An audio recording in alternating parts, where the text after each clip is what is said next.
Hey, tonight we're going to explore the quiet, forgotten rituals of medieval peasants as they tenderly folded their precious wool tunics. In dimly lit cottages, where candlelight danced against stone walls, humble families performed this sacred evening ceremony with the same reverence their ancestors had shown for generations.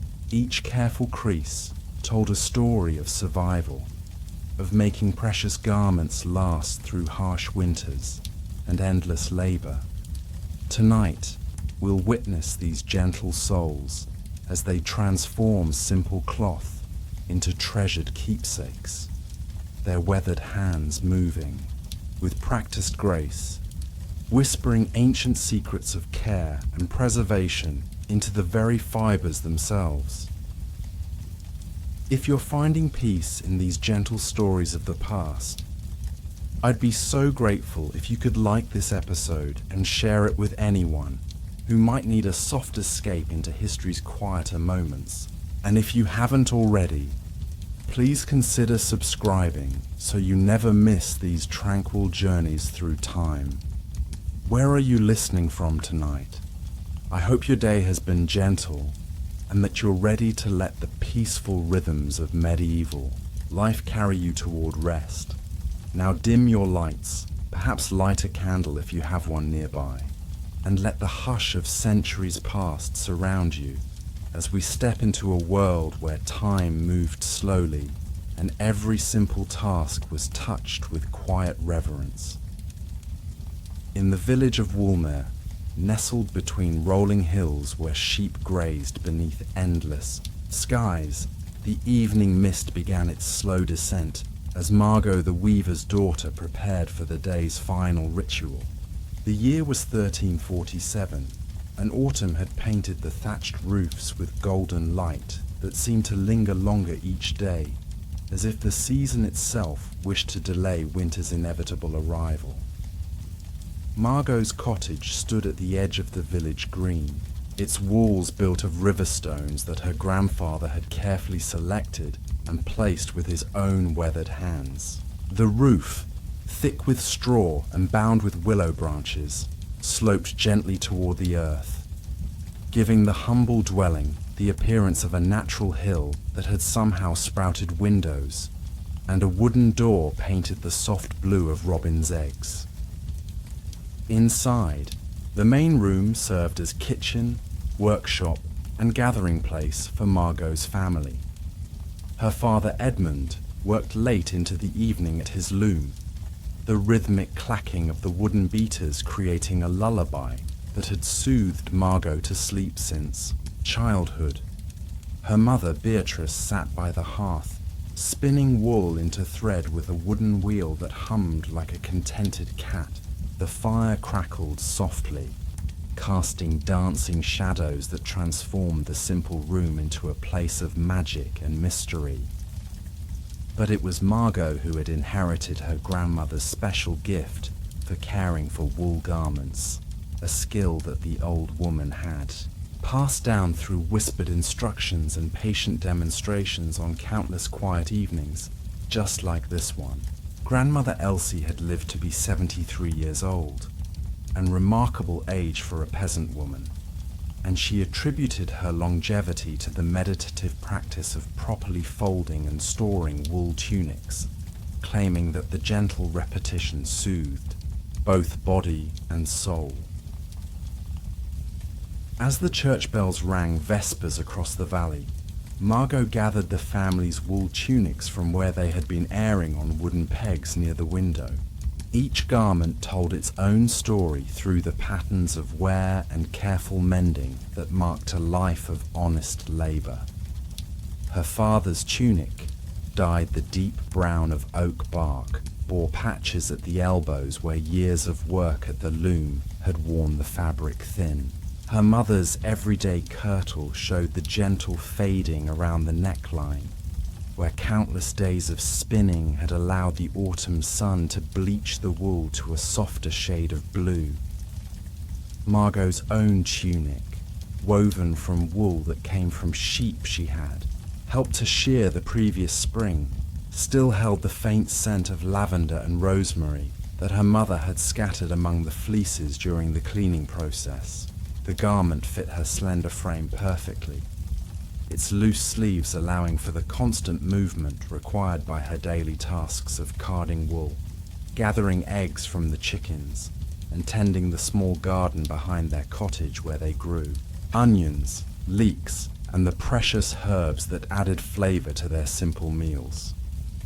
But tonight's folding ritual would focus on the family's finest tunics, the ones worn only for holy days and special occasions. These garments had been woven from the softest wool, dyed with precious materials that Edmund had traded for at the autumn fair in the market town of Hazelford. The indigo for her mother's best kirtle had come from plants grown in distant lands and carried by merchants who spoke of cities with names like Music, Florence, Venice, Constantinople. Margot began with her father's feast day tunic, a garment of deep green wool that had required an entire summer's work to complete. She spread it carefully on the large wooden table that served as both dining surface and workspace, smoothing away every wrinkle with the palm of her hand. The wool felt warm and alive beneath her touch, as if it remembered the sheep from which it came and the gentle hands that had transformed it into cloth. The folding process began with a ritual her grandmother had taught her, a moment of gratitude, spoken silently to the sheep who had provided the wool, the plants that had given their essence for the dye, and the hands that had worked to create something beautiful from humble materials. Margot closed her eyes and let her fingers trace the hem of the tunic, feeling for any loose threads or areas that might need attention before the garment was stored away for the winter months. She found a small snag near the left shoulder and made a mental note to mend it the following day, with thread carefully saved from the tunic's original weaving. Nothing was ever wasted in Margot's household. Even the smallest scraps of wool would eventually find their way into patches, or be spun into thread for mending, or added to the collection of materials that would someday become a warm blanket for the newest baby in the village. The actual folding began with the sleeves, which Margot crossed gently over the chest of the tunic, creating the shape of a person at rest. She had learned this technique from watching her grandmother prepare her grandfather's body for burial, though that solemn memory had transformed over the years into something comforting rather than sad. The crossed sleeves seemed to embrace the garment itself, keeping it safe and secure during the long months when it would rest in the wooden chest beside the family's bed. Next came the careful folding of the body of the tunic, which Margot performed in 3 precise movements that her grandmother had described as representing the 3 stages of a wool garment's life: the gathering of the fleece, the spinning and weaving of the cloth, and the wearing of the finished garment. Each fold was made with deliberate slowness, allowing time for meditation on the countless hours of work that had brought the tunic into being. As she worked, Margot could hear the gentle sounds of her family's evening activities. Her father continued his weaving, though the rhythm had slowed as darkness gathered outside their window. Her mother hummed an old song that had no words, a melody that seemed to rise and fall with the turning of her spinning wheel. Somewhere in the distance, a nightingale began its evening song, and the sound drifted through the cottage's single window like a blessing. The green tunic, now folded into a neat rectangle, was placed carefully in the bottom of the wooden chest that held the family's precious possessions. Margot arranged it so that the heaviest folds lay flat against the chest's cedar bottom, while the lighter edges curved gently upward. This positioning would prevent creasing and allow air to circulate around the garment, keeping it fresh and ready for the next special occasion. Her mother's feast day kirtle came next, a garment of deep blue wool that had been Edmund's gift to Beatrice on their wedding day 15 years earlier. The kirtle was more complex than the men's tunics, with intricate pleating around the waist and delicate embroidery at the neckline that Beatrice had worked during the long winter evenings of her first year of marriage. The embroidery depicted vines heavy with grapes, a symbol of abundance and fertility that had proven prophetic, as Beatrice had borne 3 healthy children and suffered the loss of only one, a better fortune than many women in the village could claim. Margot approached this garment with even greater reverence, knowing that it represented not only countless hours of work, but also the hopes and dreams of a young bride. She spread the kirtle carefully on the table, noting how the candlelight brought out the subtle variations in the blue dye. From deep midnight at the center to soft sky blue at the edges, where the fabric had received the most light during the dyeing process. The folding of the kirtle required different techniques due to its more complex construction. Margot began by carefully arranging the pleated skirt, ensuring that each fold lay smoothly against the next, without creating bulk that might cause permanent creasing. The pleats had been set by dampening the wool and pressing it between heavy stones, a process that had taken several days and required careful attention to prevent the fabric from becoming felted or damaged. The bodice of the kirtle needed special attention due to the embroidered panels that decorated the neckline. Margot folded this section with extra care, placing small pieces of linen cloth between the layers to prevent the raised stitches from pressing into the fabric and leaving permanent marks. These protective cloths had been cut from old shifts that were too worn for daily use but still soft enough to protect more precious garments. As she worked, Margot remembered her mother telling stories about the creation of this kirtle, how Beatrice had traded eggs and cheese to a traveling merchant for the precious indigo dye, and how she had spent an entire winter spinning the finest thread she had ever created, working by firelight until her fingers ached with the cold. The embroidery had been completed during the spring following her marriage, when morning sickness had kept her close to home, and she needed a project that could be easily set aside when the nausea became too strong. The completed fold resulted in a compact bundle that fit perfectly in the wooden chest beside Edmund's tunic. Margot placed it gently on top of the green wool, creating layers that would protect both garments from dust and insects during their months of storage.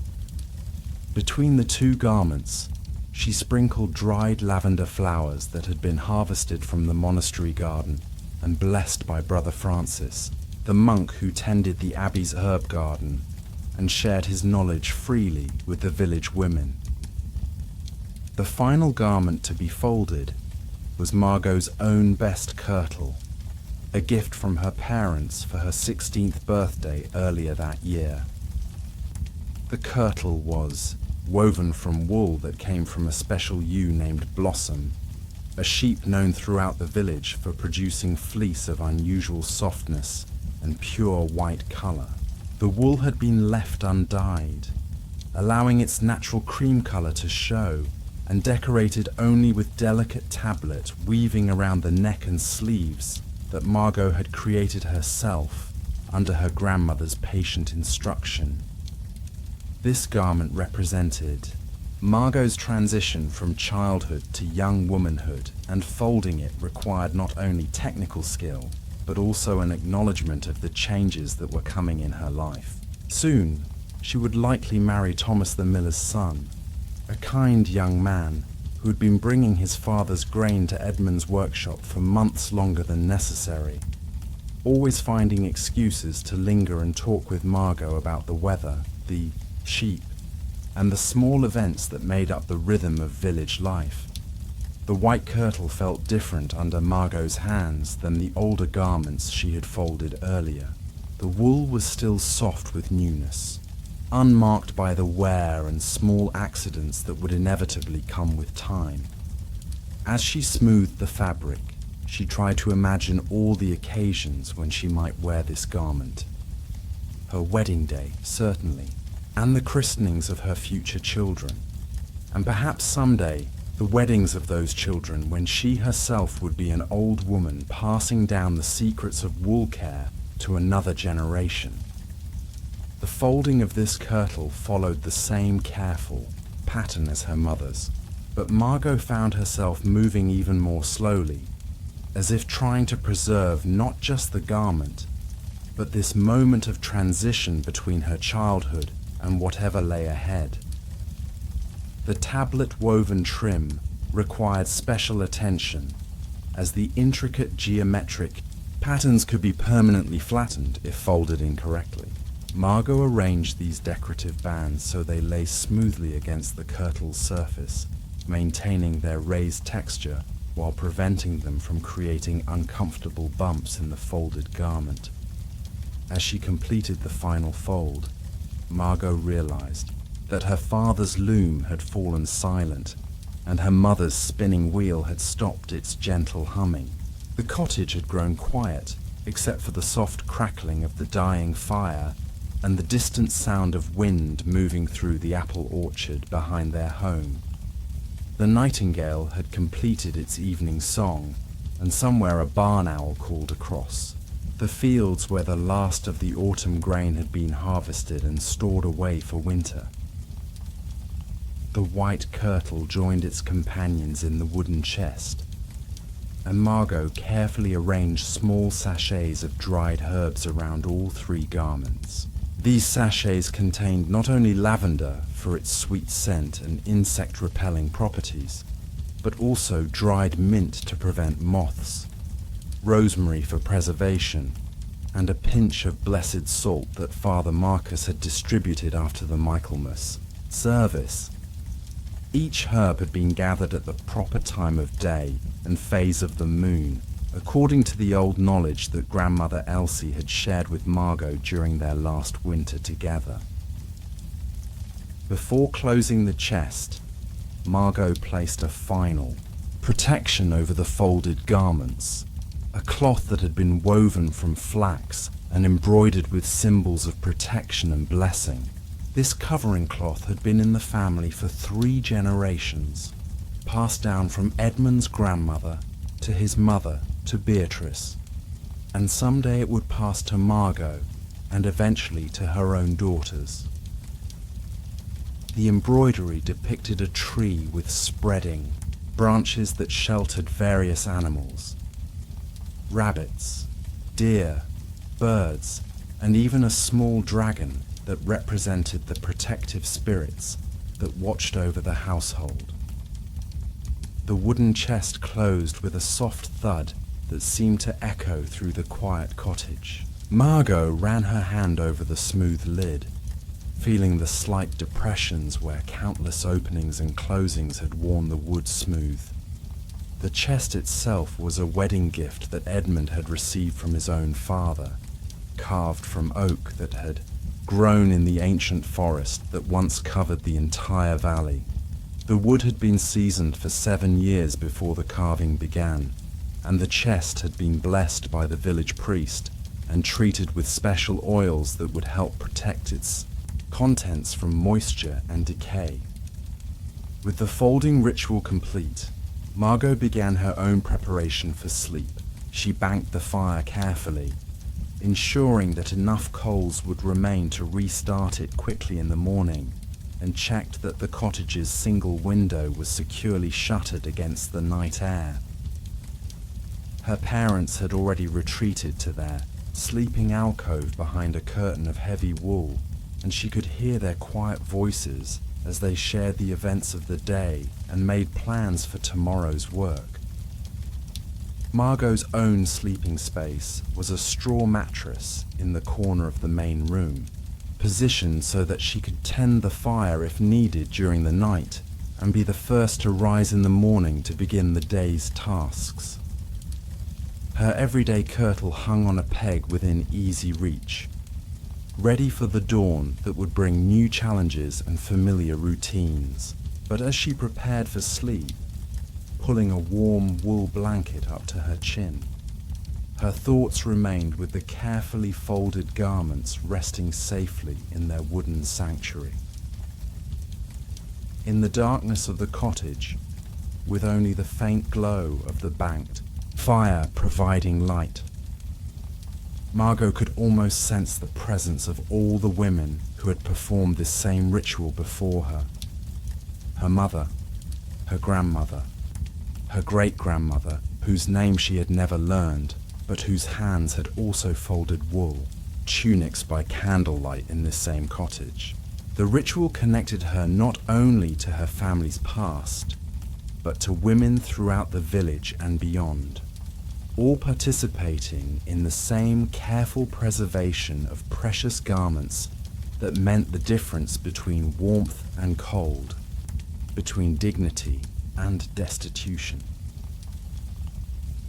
She thought about the sheep who had provided the wool, probably still moving slowly through the fields under the stars, their thick coats already growing in preparation for winter. She thought about the plants that had given their colors to create the beautiful dyes. Woad for blue, madder for red, weld for yellow, and the precious indigo that came from so far away that its journey was like a fairy tale. Most of all, she thought about the hands that had transformed these simple materials into something beautiful and useful. The hands of carders and spinners, weavers and dyers, all working together to create garments that would protect and comfort their families through the changing seasons. The wind outside had grown stronger, rattling the shutters gently and promising the first real cold of the approaching winter.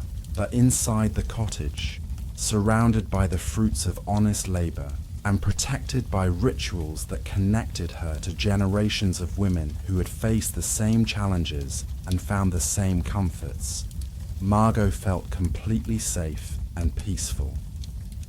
The folded tunics rested quietly in their cedar chest, ready to emerge for the next celebration or holy day, carrying with them the love and care that had been folded into every crease.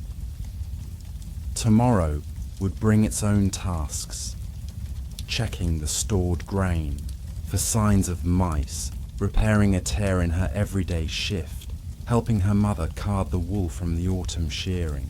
But tonight, as sleep began to claim her, Margot was content in the knowledge that she had performed her part in the ancient ritual of preservation, ensuring that her family's precious garments would survive the winter and emerge fresh and beautiful. When spring brought the first festivals of the new year, in her dreams, she would see endless fields of white sheep moving like clouds across green hillsides, and hear the gentle rhythm of spinning wheels and looms, creating the soundtrack of a world where every thread mattered, every fold had meaning, and every garment carried within its fibers the love and labor of the hands that had created it.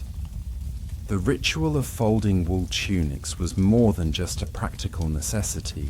It was a meditation on the value of careful work, patient preservation, and the small acts of love that sustained families through the turning of the seasons and the passage of years. And so the night settled over Woolmere, with its carefully folded tunics and sleeping families, its quiet sheep and watching stars, all part of the great rhythm of medieval life that moved as slowly and surely as the seasons themselves. marking time not by the frantic pace of modern life, but by the gentle repetition of tasks that connected each day to those that came before and those that would follow, like stitches in the great tapestry of human experience. As this chapter closes its eyes, another tale begins to stir in the shadows of medieval memory, where different hands perform different rituals of care and preservation, and the gentle wisdom of the past continues to whisper its secrets to those who take time to listen. In quiet cottages where golden light filters through small windows, gentle hands work the ancient dance of fibre into thread. The rhythm of the spinning wheel whispers secrets of patience, while shadows grow long across earthen floors, strewn with the pale, silvery strands of flax waiting to become linen. In the village of Millhaven, where the morning mist clung to thatched roofs like a gentle embrace, Gwyneth sat beside her spinning wheel as the first pale light of dawn crept through the single window of her cottage. The wooden wheel, worn smooth by generations of patient hands, waited silently in the corner where it had stood for as long as anyone could remember. Her grandmother's fingers had once guided this very wheel, and her grandmother's grandmother. Before that, each woman adding her own whispered prayers to the wood and metal that would transform humble flax into precious linen. The cottage was small but warm, its walls built of local stone and daubed with clay mixed with straw. The floor was packed earth, swept clean each morning, and scattered with dried herbs that released their gentle fragrance when crushed beneath bare feet. A single room served as kitchen, workshop, and sleeping chamber, though the spinning corner held a place of honor near the window where the light was strongest and most true. Gwyneth had prepared her flax through the long months of summer and autumn. The pale blue flowers had bloomed in the field beyond the village, swaying in gentle waves beneath the warm sun. She had pulled the plants when the lower leaves began to yellow, gathering them in careful bundles that she carried home across her shoulders. The work was methodical, peaceful, each step in the ancient process connecting her to the rhythm of seasons and the wisdom of countless women who had walked this path before her. First had come the retting, laying the flax in the stream that wound past the mill wheel, weighing it down with smooth stones while the water worked its slow magic.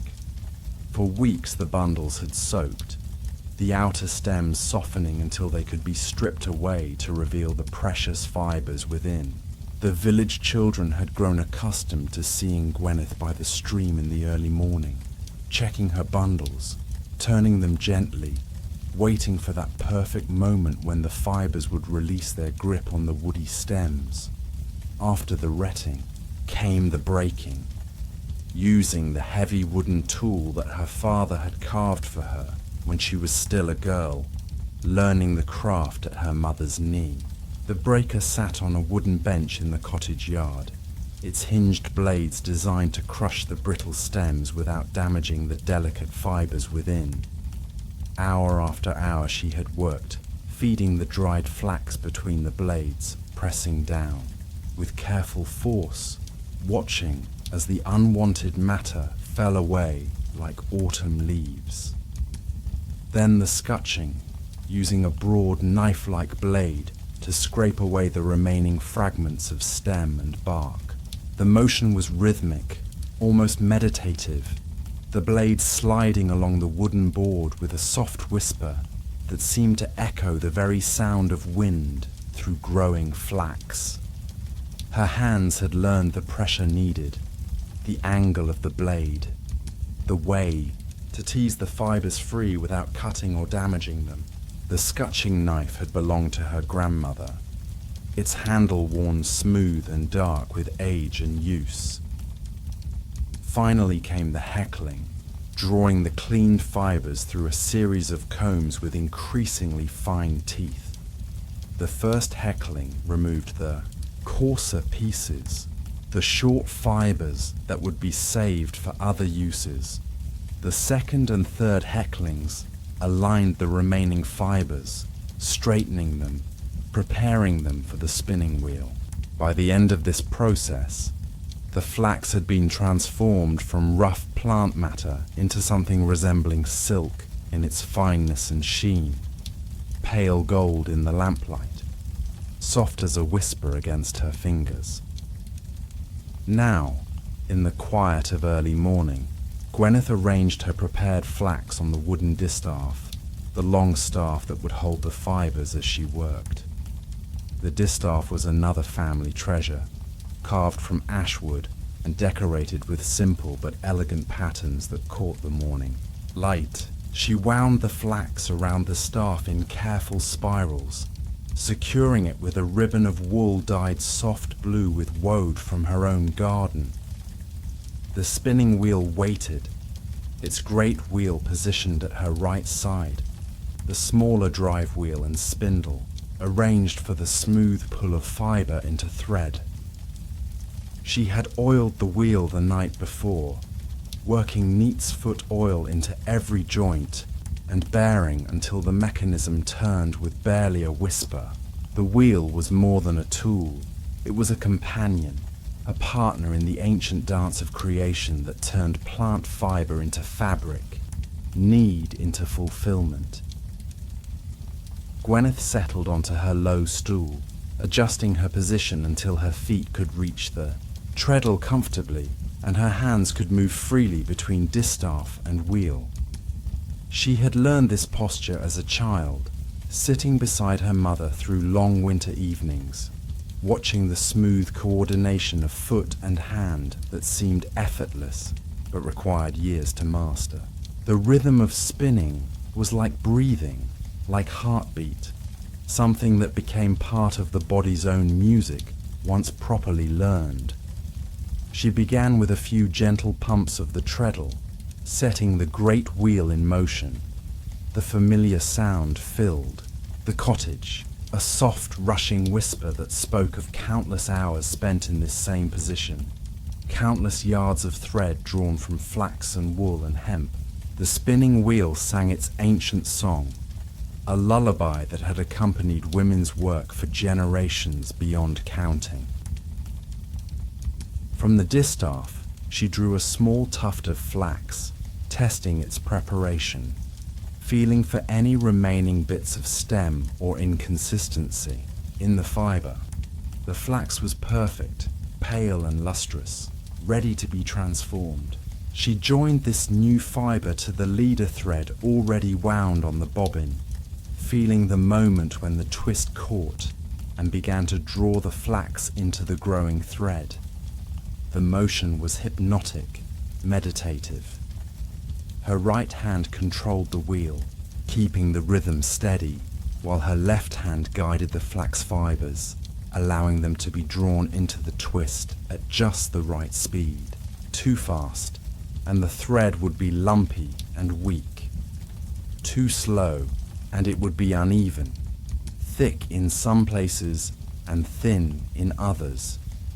The perfect thread required perfect attention, perfect timing, the kind of focus that pushed all other thoughts from the mind and left only the immediate present, the eternal now of fiber becoming thread.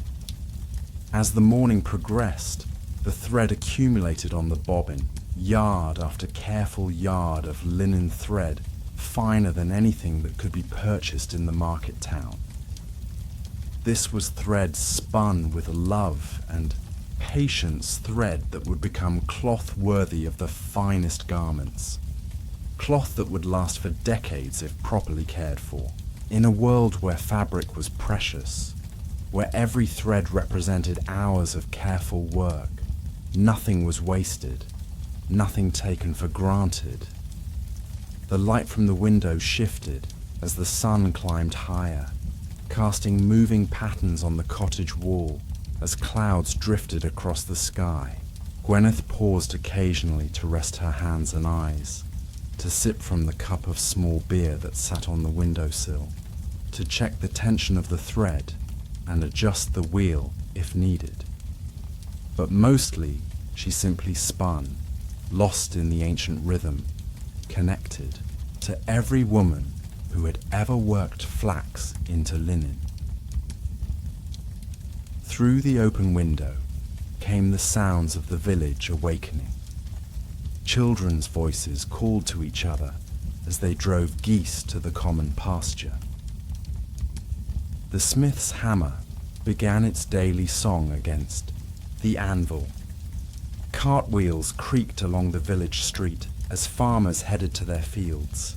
But inside the cottage, time seemed suspended, marked only by the accumulation of thread on the bobbin and the gradual consumption of flax on the distaff.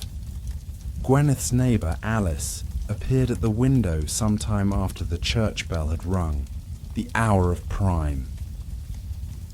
She carried her own distaff loaded with wool from the village flock, her spinning wheel smaller than Gwyneth's, but equally well maintained.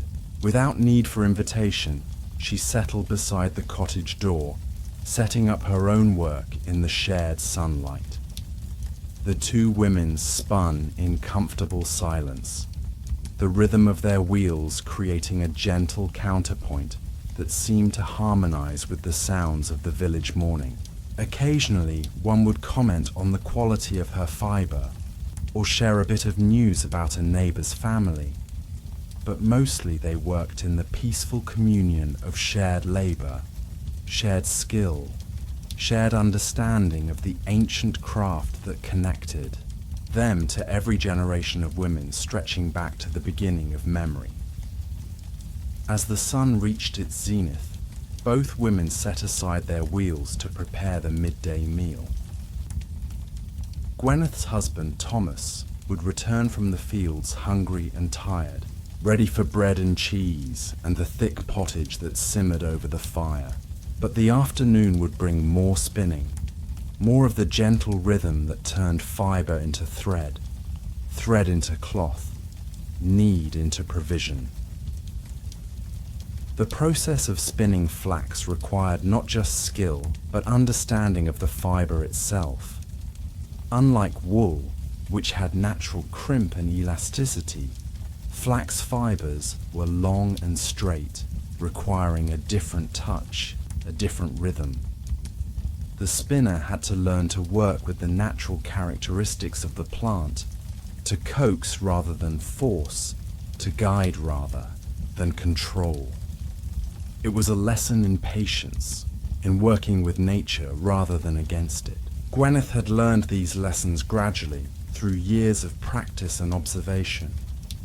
She remembered the frustration of her early attempts, when the thread would break at the slightest tension, when her rhythm was too aggressive for the delicate fibers.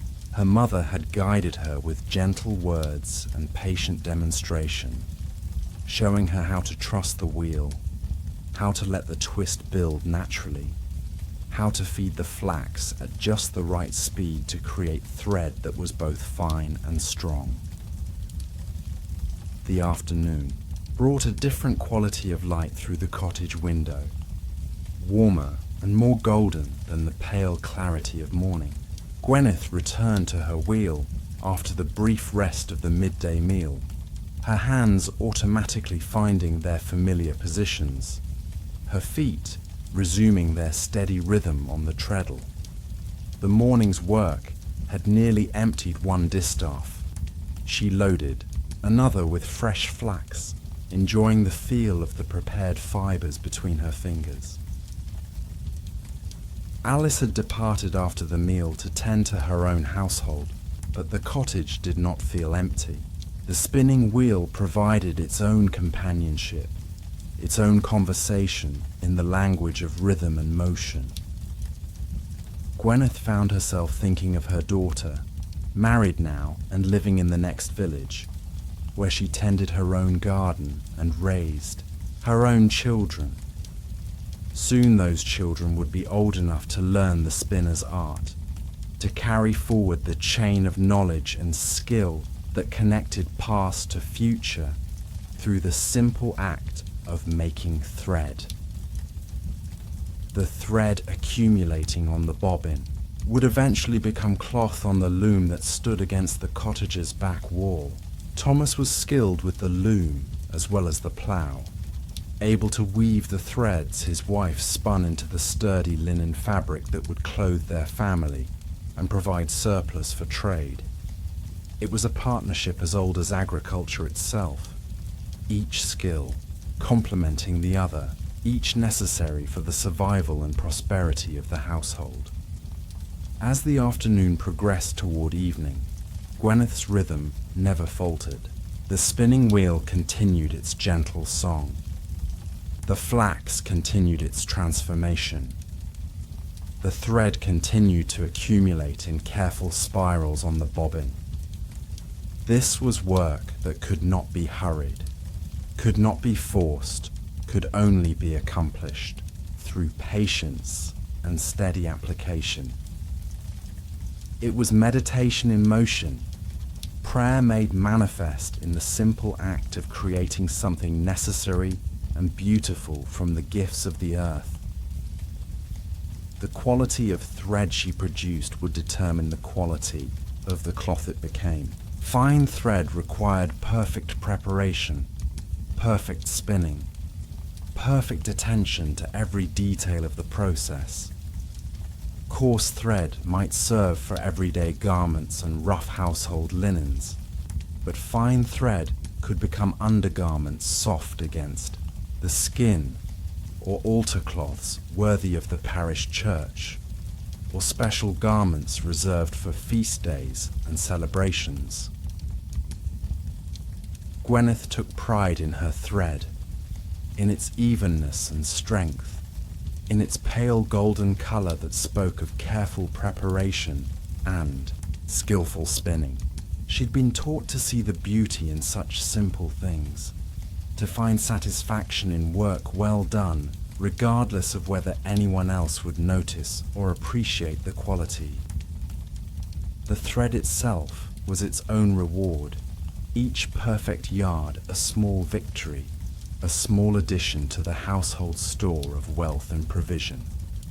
The light began to fade as evening approached, the golden afternoon sun giving way to the softer illumination of approaching dusk. Soon, it would be too dark to spin safely. The work required good light to see the fibers clearly, to maintain the evenness that marked quality thread. But Gwyneth was in no hurry to finish. The day's work had been good, productive, but not rushed, accomplished in the peaceful rhythm that made the hours pass without notice. Thomas appeared in the cottage doorway as the shadows began to lengthen, his face bearing the satisfied weariness of a day spent in useful labour. He had been repairing stone walls in the far field, work that required strength and patience but provided the satisfaction of visible accomplishment. He smiled at the sight of his wife still bent over her wheel, still adding to the store of thread that would become cloth for their household. The evening meal was simple but satisfying. Bread baked the day before, cheese from their single cow, vegetables from the garden plot behind the cottage. They ate in comfortable silence, both too tired for much conversation, both content with the day's accomplishments. After the meal, Gwyneth wound the day's thread into a careful skein, noting its quantity and quality, adding it to the growing collection that would soon be ready for the loom. As full darkness settled over the village, the cottage was lit by a single rushlight, its gentle flame casting dancing shadows on the walls. Gwyneth set aside her spinning wheel for the day, covering it carefully with a clean cloth to protect it from dust and moisture. Tomorrow would bring another day of spinning, another day of the gentle rhythm that had marked women's work for countless generations. The work of spinning flax was more than mere labor.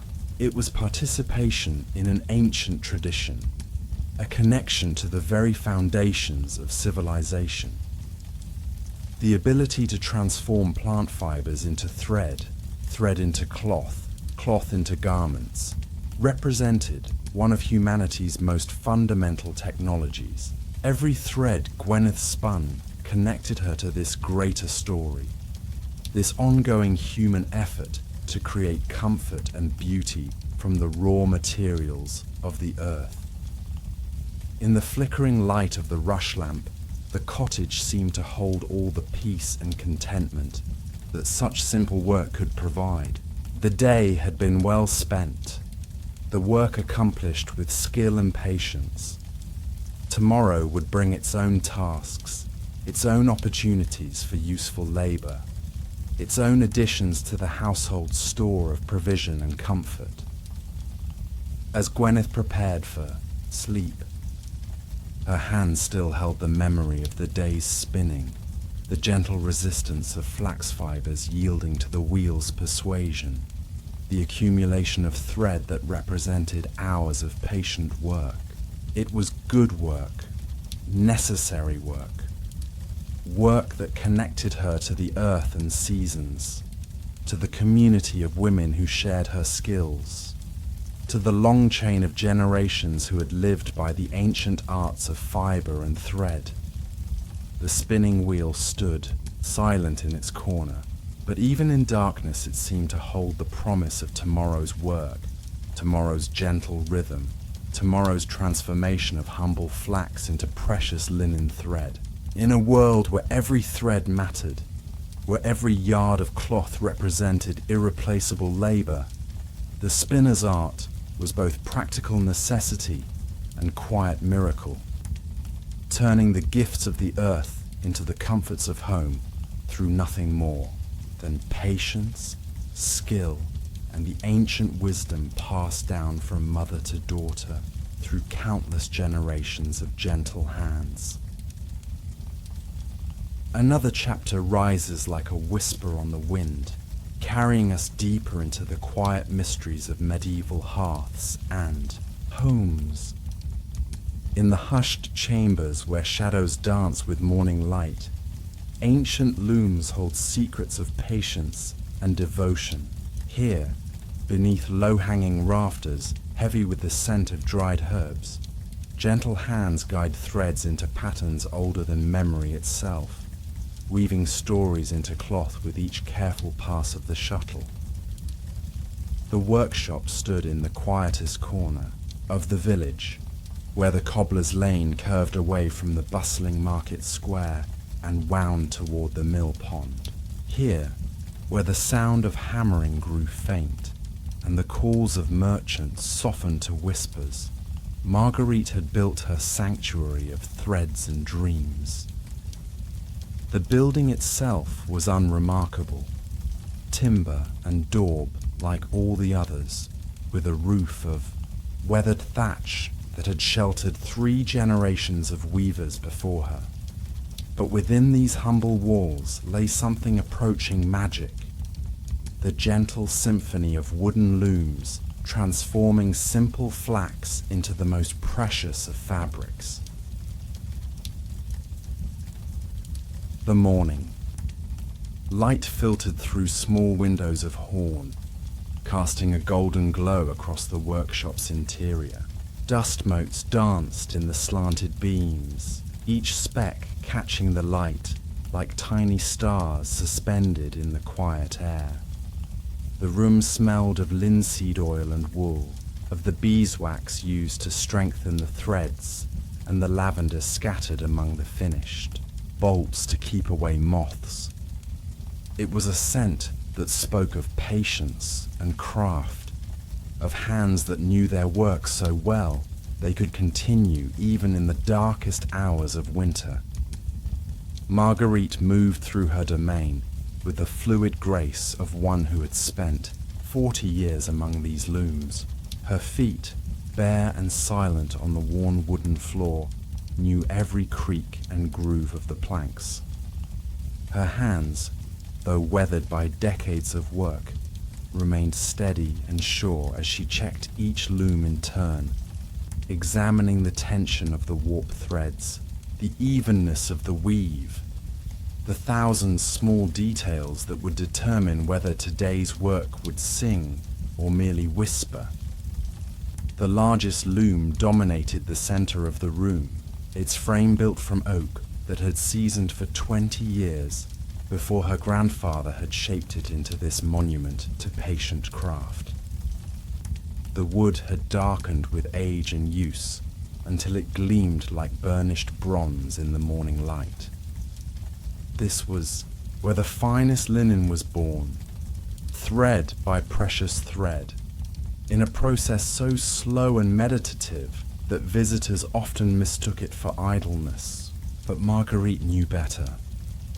She understood that true creation could not be rushed, that the most beautiful cloth emerged only when the weaver learned to match her rhythm to the eternal patience of the threads themselves. She settled onto the low bench worn smooth by generations of weavers, her body automatically adjusting to the familiar contours. Her feet found their place on the treadles, smooth wooden pedals connected by leather straps to the harnesses that controlled the warp threads. These same pedals had been worked by her mother, her grandmother, and countless women before them, each adding their own small polish to the wood, their own subtle adjustments to the ancient mechanism. The loom before her held the beginning of what would become a length of linen fine enough for the altar cloths of the abbey. The warp threads, hundreds of them, each as thin as a hair and strong as love, stretched taut from the back roller to the front, passing through the heddles with their small metal eyes that would lift and lower the threads in the precise patterns that created the weave. These threads had been prepared over many weeks, each one spun from flax that had been retted in the pond, broken on the flax brake, combed through the hackles until only the finest fibers remained, and finally spun on, wheels turned by patient hands through long winter evenings. Marguerite lifted the shuttle, a boat-shaped piece of wood that held the bobbin of weft thread, and checked the tension of the thread that would travel back and forth across the width of the loom.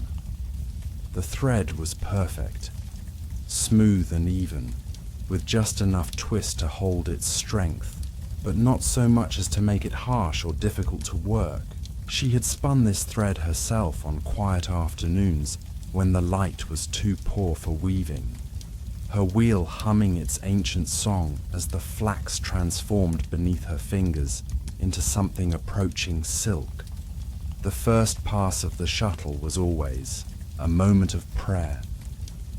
Marguerite pressed the first treadle, lifting half the warp threads to create a space called the shed. The threads rose with a soft whisper, like wind through wheat, creating a perfect pathway for the shuttle to follow.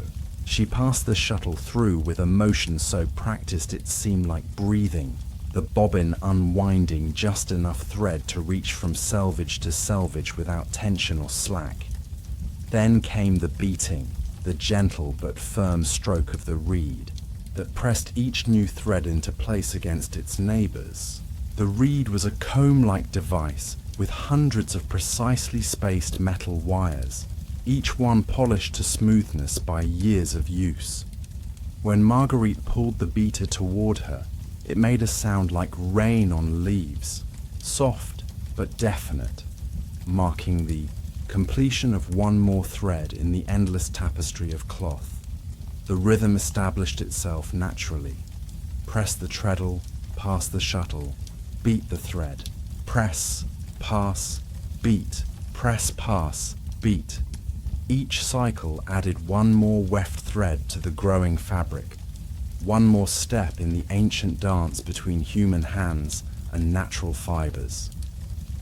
The rhythm was hypnotic, meditative, a heartbeat that connected the weaver to centuries of women who had sat at similar looms, creating the cloth that clothed their families and adorned their churches. As the morning progressed, the fabric grew beneath Marguerite's hands with the slow certainty of growing grass. Each thread locked into place with its neighbors, creating a structure stronger than any individual fiber, more beautiful than any single element. The linen that emerged from her loom was more than the sum of its parts. It was a testament to patience, skill, and the kind of devotion that transforms mere function into art. The other looms in the workshop held different projects in various stages of completion. On a smaller frame near the window, her apprentice Elisande worked on a length of sturdy cloth destined for the miller's family. The threads were thicker here, the weave more basic, but no less carefully executed. Elisande was in her second year of training, and her hands still moved with conscious thought rather than instinct, but already she showed the promise that might one day make her a master weaver in her own right. Beyond Elisande, two more looms held partially completed works. One carried the beginnings of a blanket, woven in a pattern of soft blue and natural white, the colors achieved through careful use of woad and madder dyes that had simmered for days in copper pots behind the workshop. The other held toweling. For the abbey, a practical weave designed for durability and absorbency rather than beauty, though even utilitarian cloth bore the mark of careful craftsmanship in the evenness of its threads and the precision of its borders. The sound of all, the looms working together, created a gentle symphony that seemed to breathe with the building itself. The click of shuttles, the whisper of rising threads, the soft thud of beaters. These sounds layered over each other like voices in a choir, each contributing to a harmony that spoke of industry, patience, and the quiet satisfaction of work well done. It was a music that could lull the restless to sleep or inspire the weary to continue, a rhythm as old as civilization itself.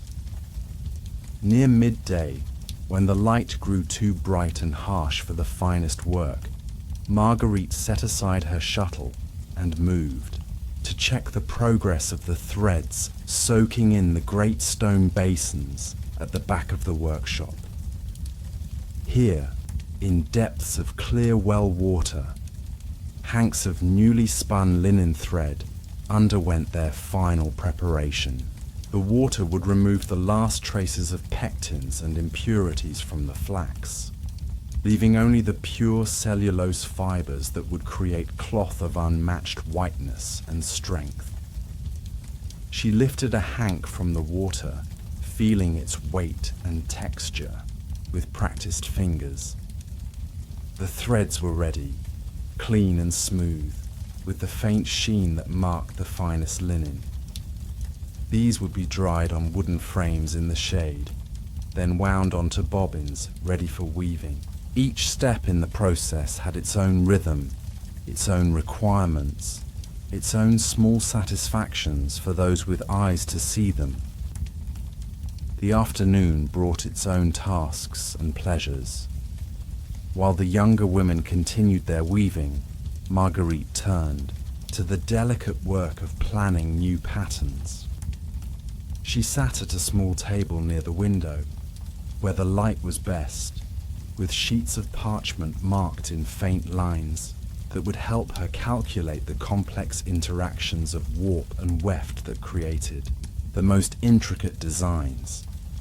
This was work that required a different kind of concentration than the meditative rhythm of the loom. Here, mathematics and artistry combined as she worked out how many threads of each color would be needed, how the treadles must be worked to create the desired pattern, how the finished cloth would drape and flow when released from the rigid geometry of the loom. Each pattern was a puzzle waiting to be solved, a challenge that could occupy her mind for days or weeks until the solution revealed itself in a moment of sudden clarity. The patterns themselves told stories older than words. Some had been passed down through generations of weavers, their meanings lost, but their beauty preserved in the careful notation of thread counts and treadle sequences. Others were her own innovations, inspired by the play of light on water, the arrangement of stones in a garden wall, or the way frost painted windows on cold mornings. Each pattern was a small poem written in threads, a verse that would outlast its creator and speak to eyes not yet born. As the afternoon light began to slant through the windows, casting longer shadows across the workshop floor, the rhythm of work gradually slowed. The younger weavers finished their current threads and began the careful process of securing their work for the night. Shuttles were placed in their rests, threads were checked for tension, and the growing cloth was examined for any small flaws that might need attention on the morrow. Marguerite performed her own evening ritual, moving from loom to loom with the practiced eye of a master, checking every detail of the day's progress. Here she adjusted a tension slightly. There she made a small note about a colour that was not quite what she had intended. Each loom received its measure of attention, its acknowledgement of the day's contribution to the endless work of creation. The workshop settled into evening quiet as the last of the assistants departed for their homes and families. Only Marguerite remained, though she did not work. Instead, she sat in contemplation among her looms, listening to the small sounds of settling wood and cooling air. The building itself seemed to breathe around her, expanding and contracting. With the changes in temperature, the timbers groaning softly in their eternal dance with the elements. In this quiet hour, she could feel the presence of all the weavers who had worked in this space before her. Their hands had touched these same tools. Their feet had worn smooth these same floorboards. Their eyes had watched the miracle of thread becoming cloth in the same shifting light of horn windows. She was part of a chain that stretched back to the very beginnings of civilization, when the first human hands had learned to interlace plant fibers into something stronger and more useful than either could be alone. The threads themselves seemed to whisper in the gathering dusk, sharing secrets that only those who worked with them daily could hope to understand. They spoke of the fields where the flax had grown under summer suns and autumn rains, of the hands that had harvested and prepared them, of the long journey from plant to fiber to thread to cloth. Each thread carried its own small history, its own contribution to the larger story being written, one careful pass of the shuttle at a time. Tomorrow would bring new challenges and new satisfactions. There would be threads to spin, patterns to plan, looms to adjust, and the endless patient work of creation to continue. But tonight, in the gathering darkness of the workshop, there was only peace and the quiet satisfaction of work well done. The looms stood ready, their threads taut with possibility, waiting for morning light and the renewal of the ancient dance between human hands and natural fibers. Outside, the village settled into its own evening rhythms. Cooking fires were lit, animals were brought in from pasture, and families gathered around their hearths for the evening meal. But here in the workshop, time moved to a different measure, marked not by bells or meals, but by the patient accumulation of threads, the slow transformation of possibility into reality. the quiet miracle of cloth emerging from the marriage of skill and patience.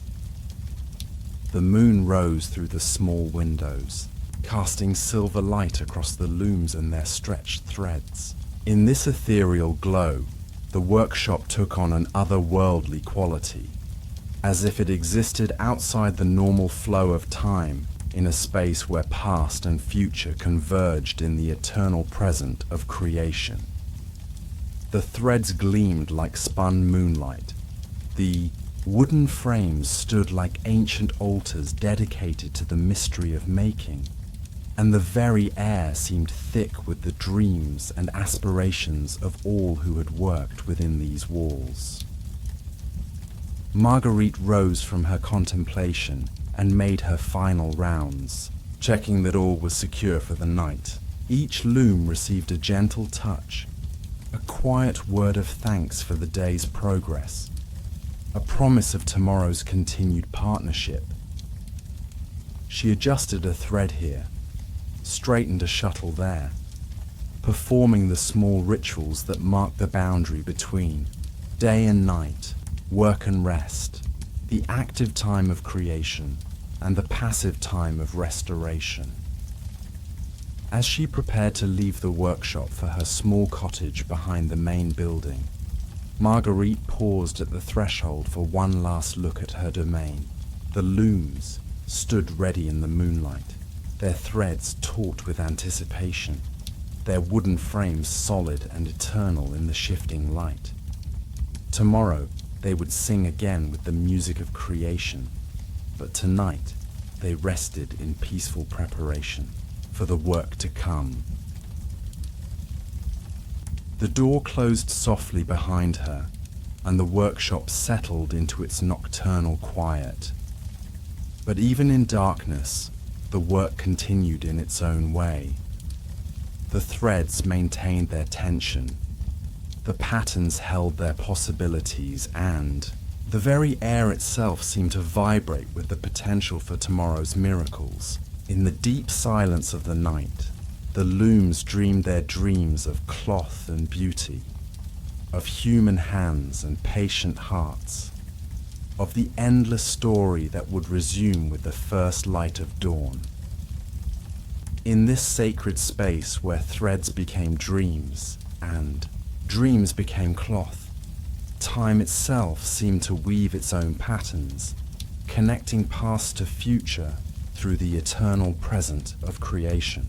The workshop stood as a testament to the power of patience, the beauty of craft, and the deep satisfaction that comes from transforming simple materials into objects of utility and grace through the marriage of skill, dedication, and love.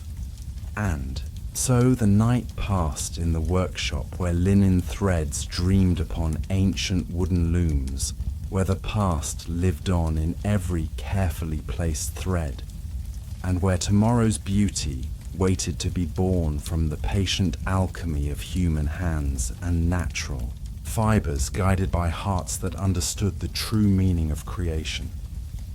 As moonlight fades to whisper of dawn's approach, another tale awakens in the gentle spaces between sleeping and waking. In the hushed hours when darkness wraps the world like a worn blanket, when shadows dance with flickering flame, there exists a sacred communion between needle and thread. Here, beneath the amber glow of tallow candles, patient hands perform the ancient alchemy of repair, breathing new life into cherished cloth. The evening mist had settled over the village of Ashwood, like a gentle benediction, its silvery tendrils weaving between the timber frames of humble cottages. In one such dwelling, where the thatch hung low and protective over walls of wattle and daub, Marta sat beside her small window, a basket of mending resting at her feet like a faithful companion. The day's labors in the fields had ended with the sun's retreat, and now began the quieter work that belonged to the realm of hearth and home. The candle before her was precious, its waxy surface marked with careful score lines that measured the hours of its life.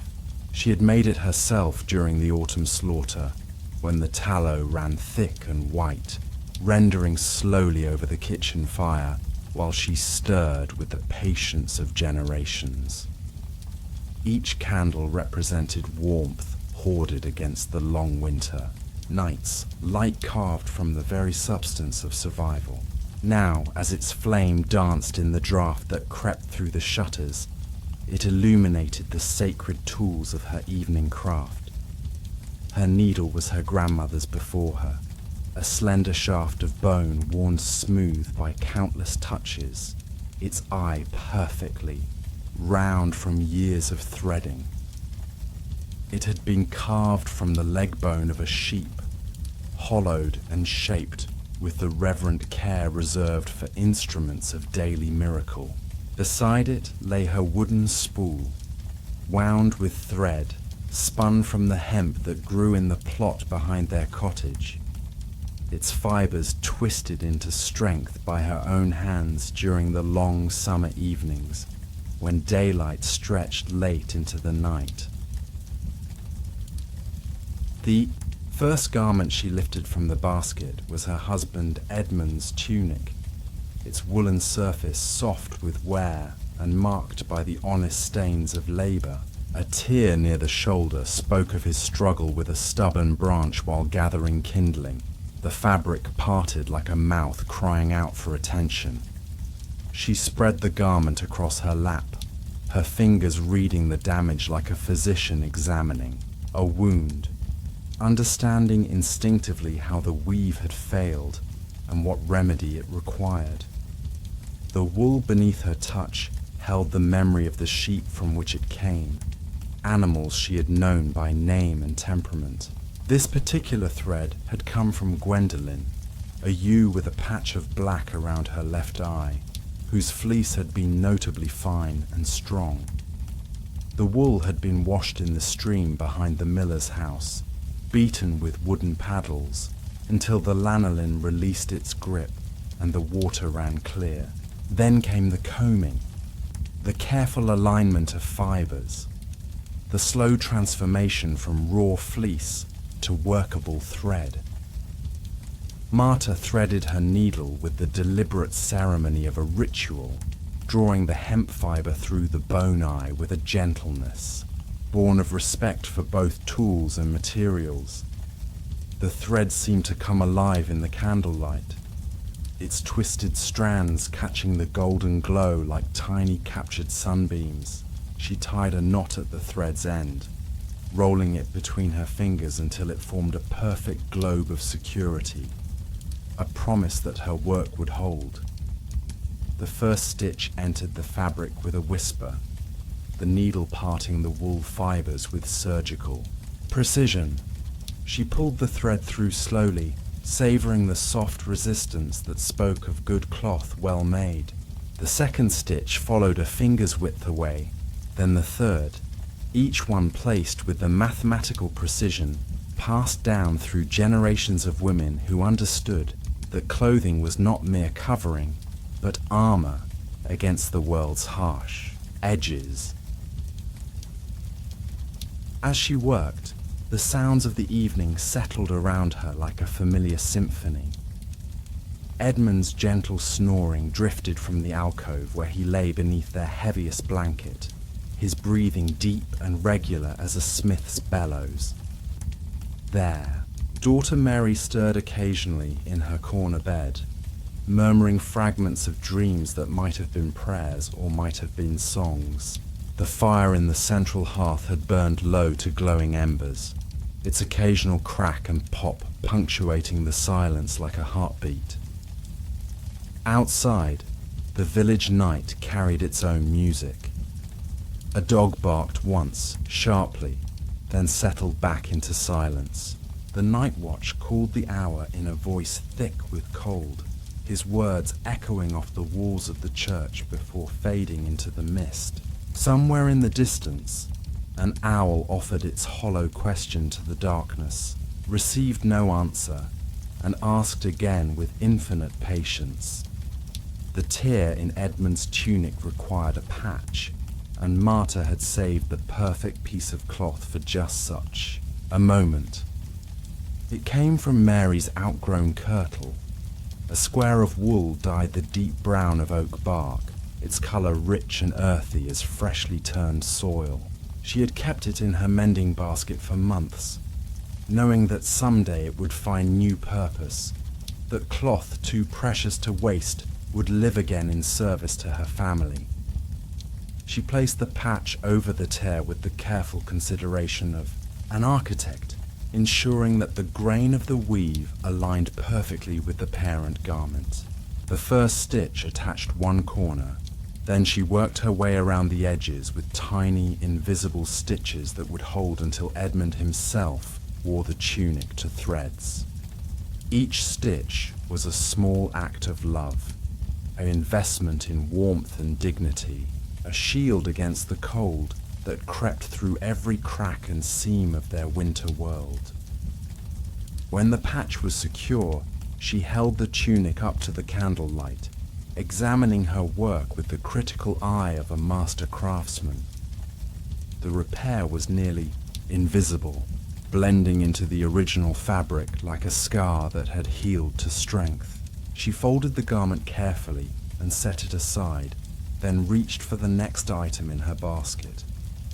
Mary's shift required attention to a hem that had begun to fray, its edges softened by countless washings in the cold stream water. The linen was precious, woven from flax that had been retted in the village pond until the fibers separated like willing lovers. Each thread in the weave represented hours of labor, from the pulling of the flax plants at just the perfect moment of ripeness to the final passes of the shuttle that locked the weft in place.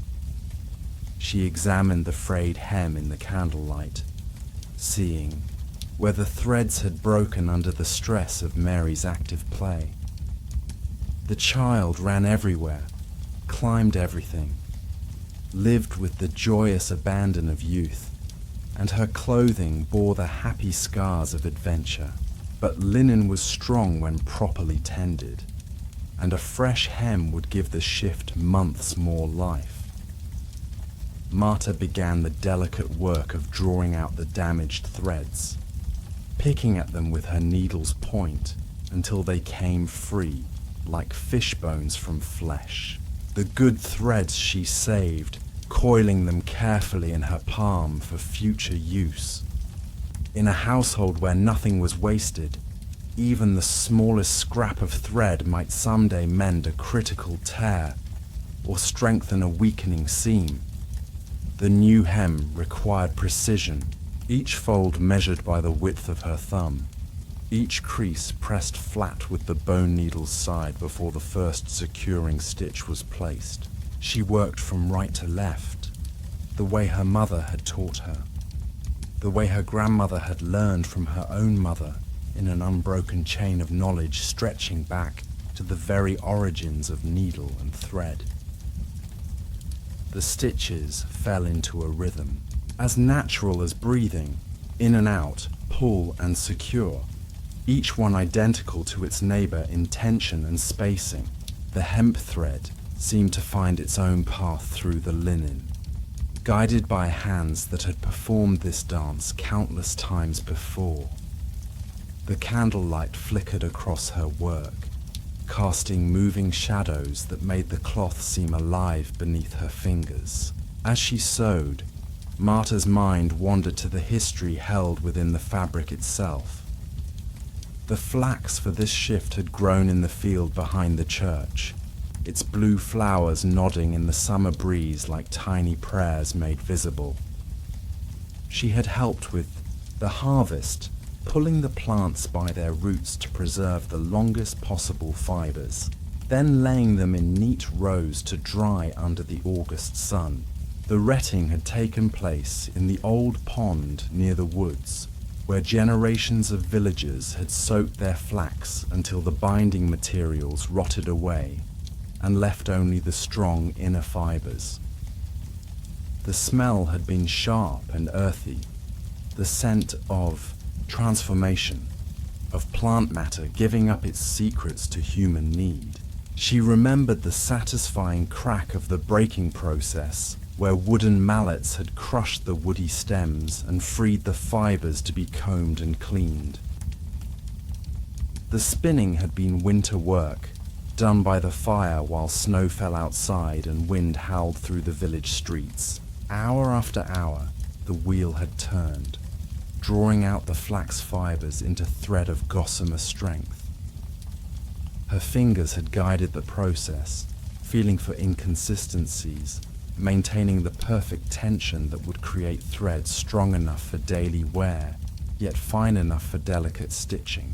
Now, as she worked that same thread into a fresh hem, she marveled at the circle of seasons and labor that had brought this moment into being. From seed to flower, to fiber, to thread, to cloth, to garment, to repair, each step had required knowledge and skill passed down through generations of women who understood that clothing was more than covering, that it was protection and dignity, and love made manifest in woven form. The shift's hem was nearly complete when she heard the soft rustle of movement from Mary's corner. Her daughter stirred, turned over, murmured something that might have been "Mama," before settling back into the deep sleep of childhood. Marta paused in her sewing to listen, ensuring that the child was truly settled, then returned to her work with renewed tenderness. Every stitch in Mary's clothing was an investment in the girl's future, a promise that she would be warm and properly dressed as she grew into womanhood.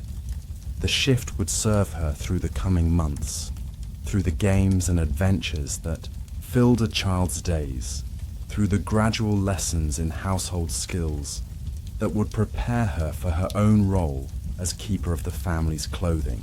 The final stitch secured the hem with a small knot hidden inside the fold, invisible but strong as iron. Marta smoothed the repair with her fingers, feeling the clean line where new thread had restored order to fraying chaos. She held the shift up to catch the candlelight, checking her work one final time before folding it carefully and adding it to the growing pile of mended garments. The third item in her basket was a stocking that Edmund wore inside his leather boots, its heel worn thin by constant friction against the rough interior. The wool had been spun thick for warmth and durability, but even the strongest thread eventually yielded to the grinding pressure of a working man's stride. The heel showed the telltale thinning that preceded holes. The fibers stretched and weakened, but not yet broken. This type of repair required a different technique, one her grandmother had called strengthening the foundation. Instead of waiting for holes to appear, she would reinforce the weakening area with a web of new thread, creating a double thickness that would resist further wear. It was preventive medicine for clothing, the wisdom of experience applied to extend the life of precious garments. She began by working the needle through the existing wool, following the original weave pattern, but adding her own thread to the structure. Each pass of the needle created a new layer of strength, like adding stones to a wall that bore the weight of daily use. The work required patience and precision, as too much reinforcement would create an uncomfortable lump inside Edmund's boot, while too little would fail to prevent the eventual hole. The wool beneath her fingers held the memory of the sheep from which it came, animals whose fleeces had provided the raw material for stockings and mittens, caps and cloaks. She could almost feel the warmth of their bodies in the thread, the life force that had created this protection against winter's bite. The sheep had grazed in the common pasture, their wool growing thick and strong through the long months of summer grass and autumn stubble.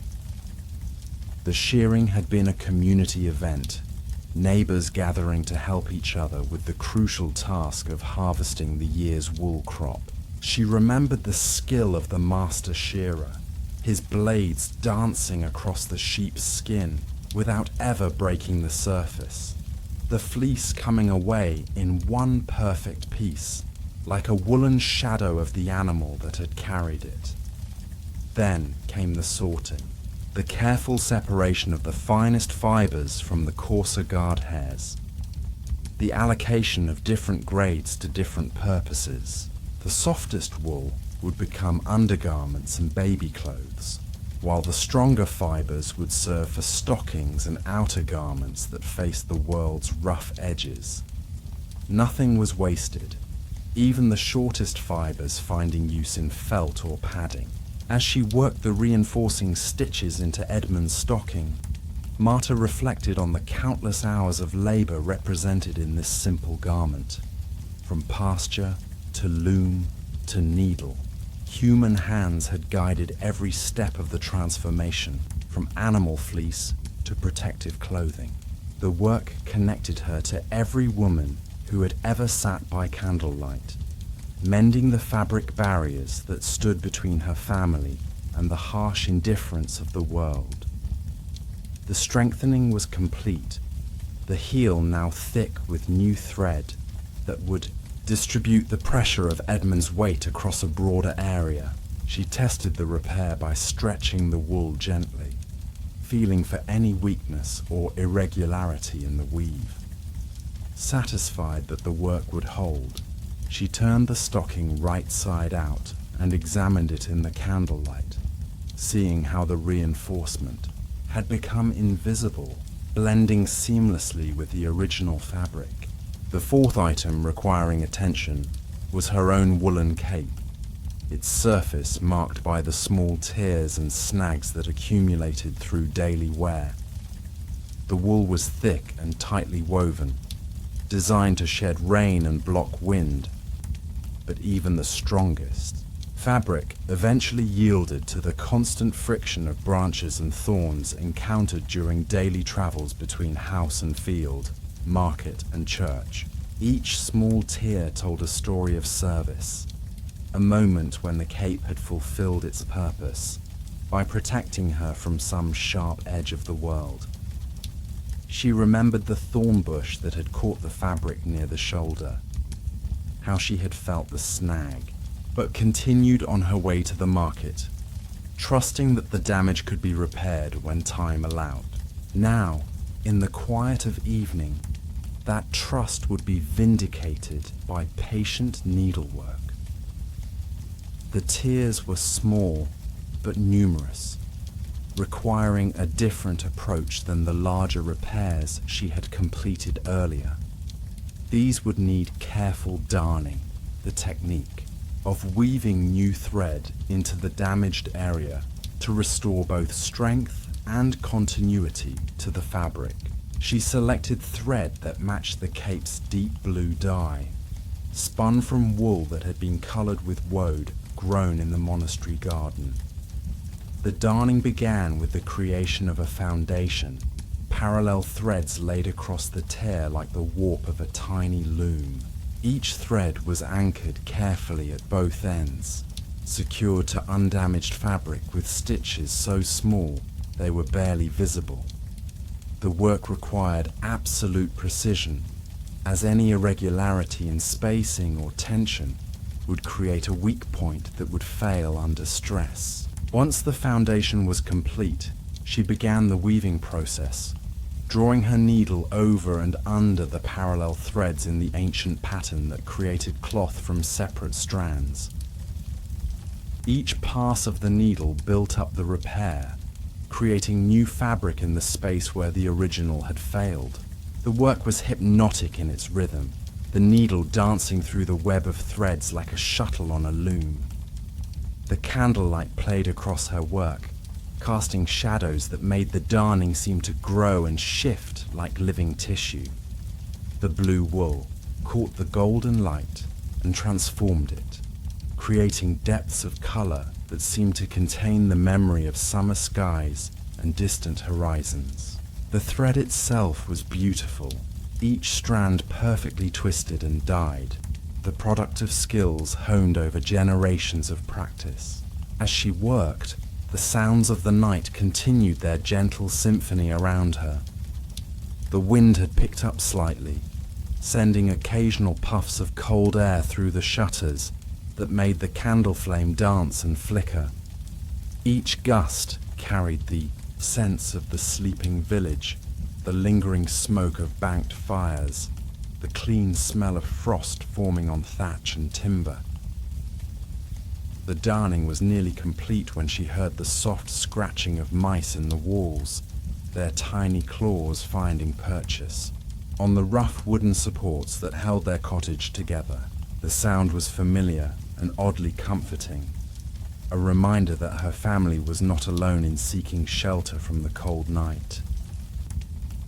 Even the mice understood the value of walls and roof, the precious protection that stood between all living things and the vast indifference of winter. The final weave locked the repair in place, the new threads becoming part of the cape's structure, as if they had always been there. She trimmed the excess thread with her small knife, its blade honed sharp for such delicate work, then examined the repair in the candlelight. The darning was invisible unless one knew exactly where to look, a testament to the skill passed down through generations of women who understood that good repair work was its own form of artistry. With the cape mended, Marta reached for the final item in her basket, a small woolen cap that Mary wore during the coldest days of winter. The cap showed signs of hard wear, its edges frayed from constant handling, and its surface pilled from friction against the child's hair. But the wool was still sound, the knitting still tight, and with proper care, it would serve through another winter of snow and wind. The repairs needed here were different again, requiring the skills of restoration rather than replacement. She began by carefully trimming away the frayed edges with her sharp knife, cutting clean lines that would provide a good foundation for new finishing stitches. The blade whispered through the wool, removing damage while preserving as much of the original fabric as possible. The pilling required a more delicate touch, each small knot of tangled fiber needing to be carefully removed without damaging the underlying structure. She used the point of her needle like a tiny surgeon's tool, lifting each pill and cutting it away at its base. The work was tedious but necessary, as the rough texture caused by pilling would only worsen if left untreated.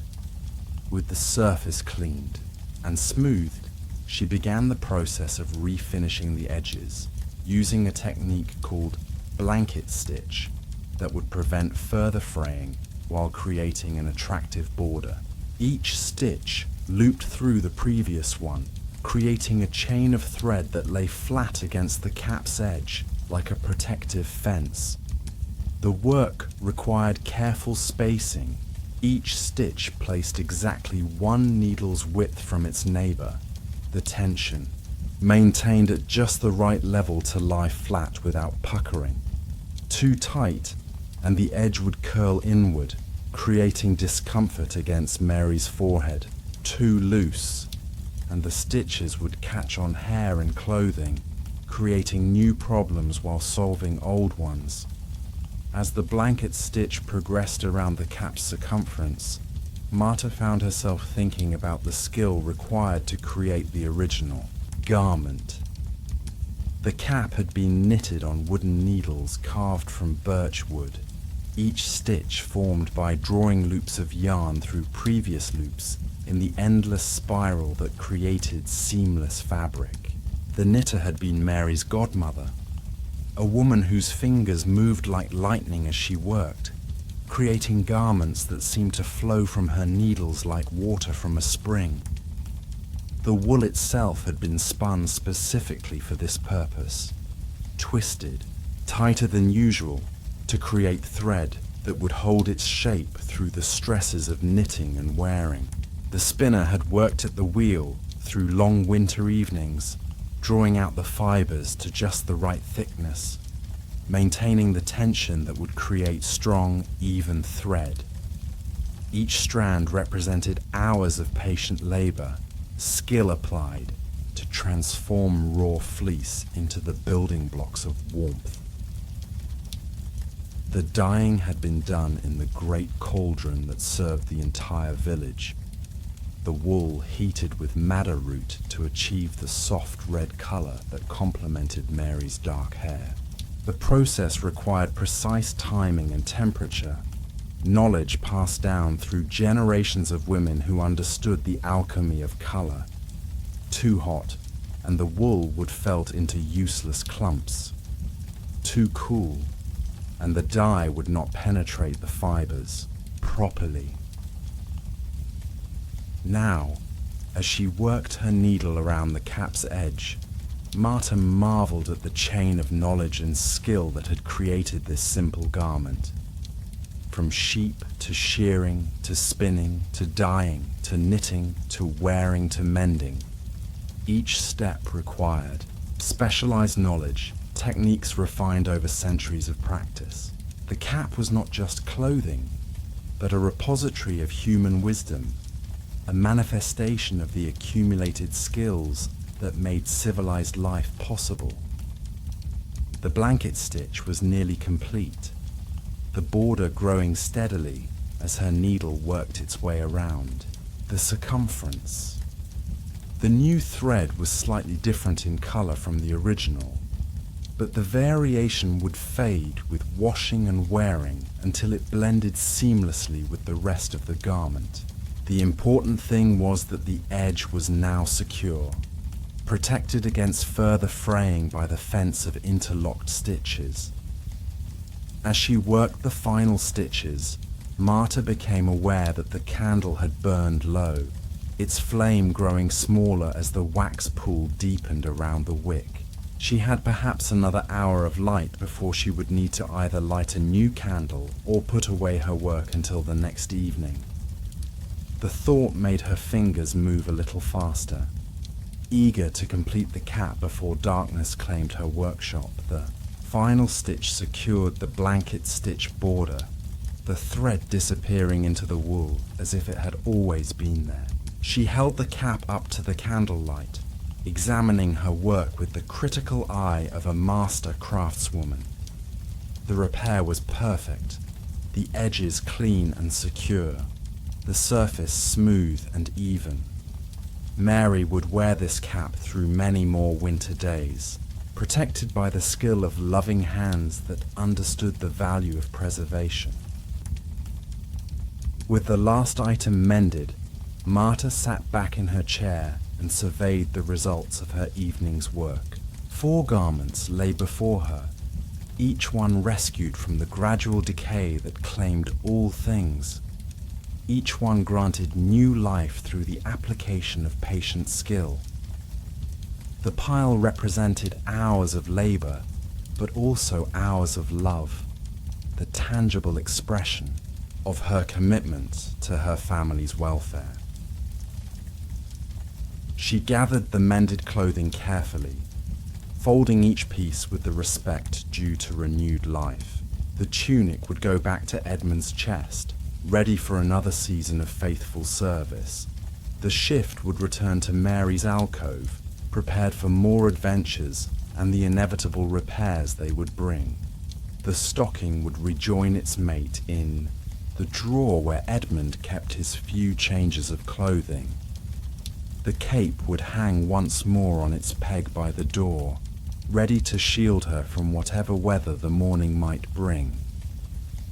Only the small woolen cap remained in her hands, its soft surface warm from her touch. She held it for a moment longer, remembering Mary as a baby when the cap had been almost too large for her tiny head. Now it fit perfectly, but in another year or two it would be outgrown and passed to a younger child in the village. beginning, a new cycle of use and care. The candle flame flickered once, twice, then settled back to its steady glow, but Marta could see that its life was nearly spent. She carefully extinguished the flame between her wetted fingers, then sat for a moment in the darkness, listening to the sounds of the sleeping house around her. Edmund's breathing continued its steady rhythm, occasionally interrupted by a soft snore. Mary stirred once, then settled deeper into her dreams. Outside, the night watch called the hour again, his voice carrying clearly through the cold air. The village was settling into the deep quiet that preceded dawn, that time when the world seemed to hold its breath in anticipation of another day's beginning. But that was still hours away, and for now the darkness was complete and peaceful. Marta rose quietly from her chair, her body stiff from hours of sitting in one position. She gathered her sewing tools and returned them to their proper places, the bone needle to its small wooden case, the thread to its careful winding around the wooden spool. Each tool was precious, irreplaceable, and deserved the respect of proper care and storage. She made her way carefully through the dark cottage to her own bed, feeling along the familiar walls with practiced ease. The straw mattress welcomed her weary body, and she pulled the heavy woolen blankets up to her chin, grateful for their warmth in the cold night. Tomorrow would bring new tasks, new challenges, new tears in the fabric of daily life that would require her patient attention.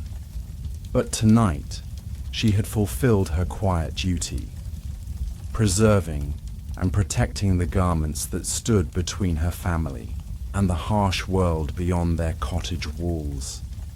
In the morning, Edmund would don his mended tunic without a thought for the tear that no longer existed. Mary would wear her repaired shift with the careless confidence of childhood. The cape would hang ready by the door, invisible repairs making it whole once more. As sleep began to claim her, Marta reflected on the satisfaction of work well done, the deep contentment that came from skills properly applied to meaningful purpose. Her grandmother's needle had done its work once more, guided by hands that carried forward the accumulated wisdom of generations. The thread had woven new strength into worn fabric, the ancient partnership of human skill and natural materials, creating another small victory over decay and dissolution. In the darkness of the cottage, the mended garments rested quietly, ready for another day's service. They bore the invisible marks of loving care, the secret strength of skillful repair, the quiet dignity of things preserved rather than discarded. And in the morning, when the sun rose over the village of Ashwood, they would take their place, once more in the daily dance of life, protection and warmth made manifest in the simple miracle of cloth and thread and human devotion. The wind whispered through the thatch above, carrying with it the promise of seasons yet to come, of harvest and planting, of growth and rest, of the eternal cycle that connected all things in the web of existence.